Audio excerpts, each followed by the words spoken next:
Hi everyone, it's Nicole, and today I'm bringing you a collaboration video.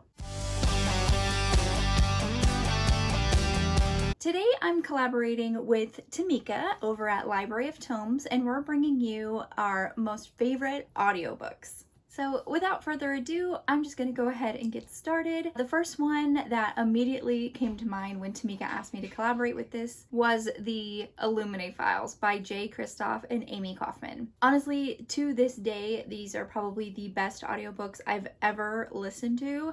Full cast of characters along with sound effects that really make it feel like you're in a sci-fi world and on a spaceship and in space, and it's so amazing. All of the audiobook narrators are so good at like the inflection in their voice and really portraying that emotion when they're talking. This book is already action-packed, so with the narrators and all the sound effects, this just brings it up to the next level with the action. It really gets your heart pumping. Subject: Alexander Dossier. So, here's the file that almost killed me, Director. I won't bore you with the tally of databases plundered, light years jumped, or cute sniffling orphans created in its compilation. Our fee already reflects level of difficulty. But this dirt is out there. If you know where to look, you'll find all intel we could unearth concerning the Kerenza disaster compiled here in hard copy. Where possible, scans of original documentation are included. Fun times commence with the destruction of the Kerenza colony. All data are included in original form, along with written transcripts.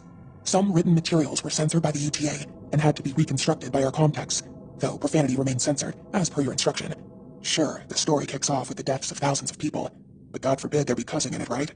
Next one is the Girl Meets Duke series by Tessa Dare. What I really love about this audiobook is that the narrator does a really amazing job bringing that sass and that wit that Tessa Dare is just famous for writing. She really brings it to life. Just that dry wit and the sarcasm. Honestly, when I picked up The Duchess Deal, I was laughing from the first chapter. Emma Gladstone had learned a few hard lessons by the age of 2 and 20. Charming princes weren't always what they seemed. Shining armour went out of fashion with the Crusades, and if fairy godmothers existed, hers was running several years late. Most of the time, a girl needed to rescue herself. This afternoon was one of those times. Ashbury House loomed before her, taking up one full side of the fashionable Mayfair Square. Elegant, enormous, terrifying. She swallowed hard. She could do this. All she had to do was square her shoulders, charge through the wrought iron gates, march up those granite steps, really, there were only 100 or so, and ring the bell on that immense, richly carved door. Good afternoon. I'm Miss Emma Gladstone. I'm here to see the mysterious, reclusive Duke of Ashbury. No, we aren't acquainted. No, I don't have a calling card. I don't have anything, really. I may not even have a home tomorrow if you don't let me in. Oh, good heavens. This would never work. Next, I just want to spotlight just the narrator. Her name is Fiona Hardingham, and I've listened to the Conqueror Saga by Kristen White and the Imperium series by Claire Legrand. She is just amazing. There's just something about her voice that it just draws you in, and she has this like steel edge to her voice, especially when narrating these strong female characters like Lada in the Conqueror Saga. She is the daughter of Vlad the Impaler, and she is a conqueror in her own right. Just that edge of steel in her voice that just really brings that character to life. 1435. Sigishwara, Transylvania. Vlad Dracule's heavy brow descended like a storm when the doctor informed him that his wife had given birth to a girl. His other children, one from his first wife, now nearly full grown, and even a bastard child from his mistress born last year, had been boys. He had not thought his seed weak enough to produce a girl.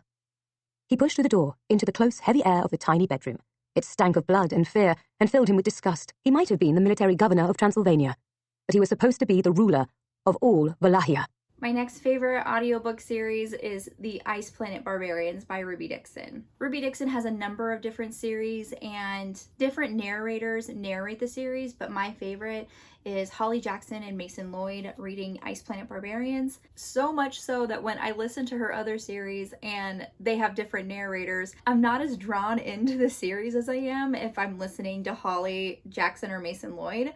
And it's just so crazy to me. I'm like disappointed that it's not them when I'm listening to another one of her books. Mostly I favor Mason Lloyd. He's just really good at using like that guttural alien voice, since these are, you know, kind of alpha predators on this ice planet with like a lot of growling and, you know, grunting. He's really, really good at that, and it just really makes it real, which I just love. And the last audiobooks I want to talk about is the Mistborn series by Brandon Sanderson.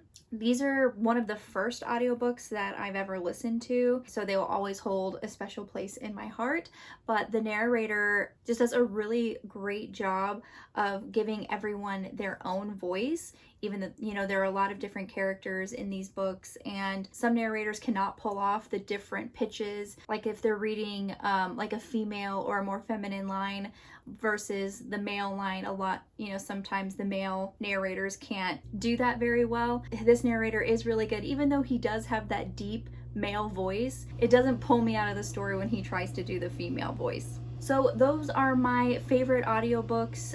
Thank you so much, Temecka, for asking me to collaborate on this video with you. What are some of your favorite audiobooks? Let me know in the comment section. Don't forget to like my video if you did, comment below, and subscribe to my channel. You can follow me on all the social media platforms. The links will be in the description box below, as well as Temecka's channel will be in the description box for you. I'll see you next time, avid readers.